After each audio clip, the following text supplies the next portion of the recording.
Hello guys, welcome back to comic बाजी। हम Daredevil की न्यू कॉमिक स्टोरी लाइन को कवर कर रहे हैं, जिसका आज 4th वीडियो है। और अगर आप में से कोई नया है तो इस स्टोरी को अच्छे से समझने के लिए आपको पिछले वीडियोस देख लेने चाहिए, जिनका लिंक आपको डिस्क्रिप्शन बॉक्स में मिल जाएगा। डेयरडेविल न्यूयॉर्क को छोड़कर जा रहा था, लेकिन वो चाहता है कि एक ऐसा ग्रुप होना चाहिए जो न्यूयॉर्क को सेफ रखे। द हैंड ग्रुप एंड फिस्क जैसे लोगों से इस सिटी को बचा कर रखे। तो वो उसके लिए अपने जानने में बेहतरीन लोगों से अपने ग्रुप में ऐड होने के लिए कहता है, जिसके लिए वो अपने फ्रेंड्स के पास जाएगा। So without wasting your time let's begin. और हाँ, अगर सब्सक्राइब नहीं किया है तो चैनल को सब्सक्राइब भी कर लेना।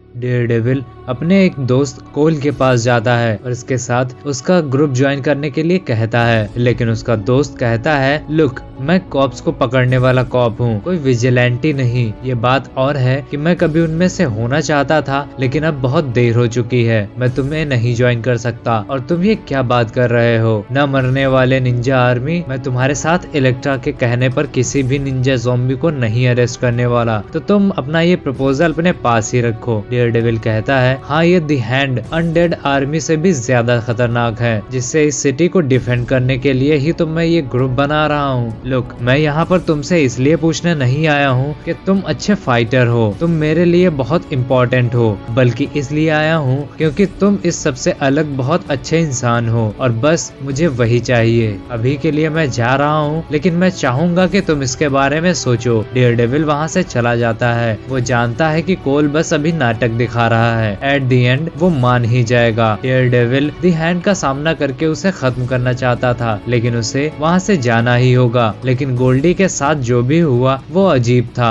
उसके बावजूद मैं बस एक ग्रुप ही बना रहा हूँ। क्या वो सच में मेरी लाइफ में मेरे साथ होने वाले इवेंट्स को कंट्रोल कर रहा था? क्या सच में वो मेरा गार्डियन एंजल है? लेकिन कुछ भी हो, मुझे ये ग्रुप तो बनाना ही है, जो लोगों को गाइड करेगा और एक अच्छा गाइड पोस्ट साबित होगा। लेकिन मुझे अच्छे लोगों के साथ साथ थोड़ी बहुत पावर भी चाहिए होगी, जिसके लिए वो ल्यूक केज के पास जाता है। ल्यूक मेयर के इलेक्शन में बिजी है। डेयरडेविल ल्यूक से सुबह 4 बजे मिलता है। वो उसे बताता है कि जो कुछ भी ल्यूक कर रहा है वो काफी नहीं होगा। वो कुछ ऐसा लेकर आया है जिससे कि ल्यूक उस सिटी को ही नहीं बल्कि पूरी दुनिया को बचाएगा। ल्यूक कहता है, क्या तुम कहीं उस दी हैंड के बारे में तो बात नहीं कर रहे हो? मैं तुम्हारे साथ कुछ भी नहीं करने वाला। वैसे भी इलेक्शन के लिए बहुत सारा काम है मेरे पास, मुझे एक मीटिंग में जाना है। डेयरडेविल कहता है कि उसे ल्यूक की जरूरत है। इतनी सुबह तुमसे कौन मिलना चाहता है? ल्यूक बताता है कि उसे स्टॉर्म वेन से मिलना है। डेयरडेविल उनसे मीटिंग के लिए ल्यूक को रोकता है, क्योंकि वो लोग इंसान नहीं, वो लोग मॉन्स्टर्स हैं। लेकिन ल्यूक नहीं मानता है। वो मीटिंग के लिए निकल जाता है। डेयरडेविल ल्यूक को वहाँ अकेले नहीं जाने दे सकता, इसलिए वो ल्यूक का पीछा करते करते वहाँ जाता है। ल्यूक मीटिंग के लिए स्टॉर्म वेन्स की बिल्डिंग पहुँच चुका था। स्टॉर्म वेन्स के साथ मीटिंग कुछ खास नहीं जाती। उल्टा स्टॉर्म वेन्स ल्यूक को धमकी दे देते हैं, जिस वजह से ल्यूक गुस्सा हो जाता है और अब वो ल्यूक की पर्सनैलिटी का एक दूसरी ही साइड देखेंगे। और इस तरह की धमकी के साथ ल्यूक वहाँ से वापस चला जाता है। डेयरडेविल ये सब कुछ देखकर खुश होता है। वो इसलिए खुश था क्योंकि शायद न्यूयॉर्क के मेयर की कुर्सी अब सही ऐस के नीचे थी। लेकिन डेयरडेविल के लिए ये चुपचाप से मीटिंग की बातें सुनना महंगा पड़ने वाली थी, क्योंकि स्टॉर्म वेन्स के गार्ड डेयरडेविल को मारने के लिए वहाँ आ चुके थे। लेकिन ज्यादा पचड़े में न पड़ के डेयरडेविल वहाँ से निकल जाता है, क्योंकि वो जानता है इलेक्ट्रा एक बार दी हैंड को डिस्ट्रॉय कर दे, उसके बाद अगला नंबर स्टॉर्म वेन्स का ही है।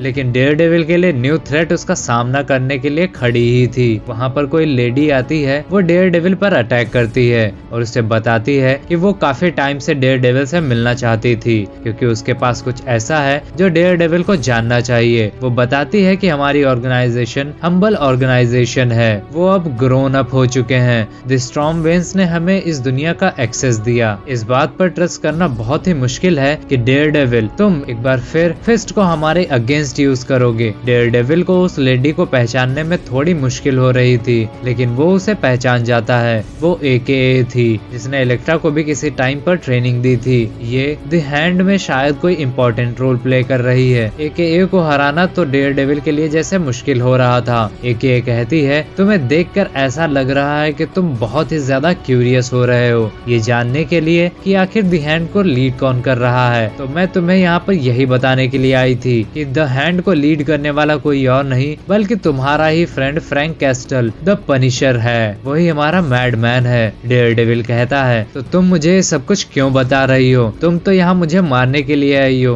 तो मुझे मारो। एके कहती है, आएगा, उसका भी वक्त आएगा। अभी के लिए मैं बस अपना ये रोल प्ले कर रही हूँ। फिस्ट को तो हम मसल कर रख देंगे और तुम अनबिलीवेबल लॉस को सफर करोगे। एक ये बात डेयरडेविल को परेशान कर रही थी कि आखिर वो कौन सा लॉस है जो मुझे फेस करना है। कहीं वो लोग मेरे क्लोज लोगों को तो नहीं मारने वाले। वो अपने फ्रेंड फॉगी से मिलता है और उससे कहता है, फॉगी पैक योर बैग्स, हम एक लॉन्ग ट्रिप पर जा रहे हैं। अब प्लीज तुम मेरी साइड मत छोड़ना, मैं सबको बचा लूंगा, मैं किसी को कुछ नहीं होने दूंगा। एंड इसी के साथ हमारा आज का ये वीडियो खत्म होता है। सो द हैंड ऑर्गेनाइजेशन को पनिशर रन करता है। तो नेक्स्ट इशू में शायद पनिशर की भी एंट्री होगी। लास्ट इशू में वो गोल्डी वाला मेस, आखिर उसके दिमाग में वो सब कुछ कहने वाला कौन है वो अभी तक रिवील नहीं हुआ है। एंड अब ये पनिशर। सो देखते हैं डेयरडेविल अपनी ये न्यू टीम बना पाता है या नहीं। ये सब तो नेक्स्ट इशू में ही क्लियर होगा। सो अपना और अपनों का ख्याल रखिए। हम मिलते हैं अपने नेक्स्ट वीडियो में। Till then bye bye.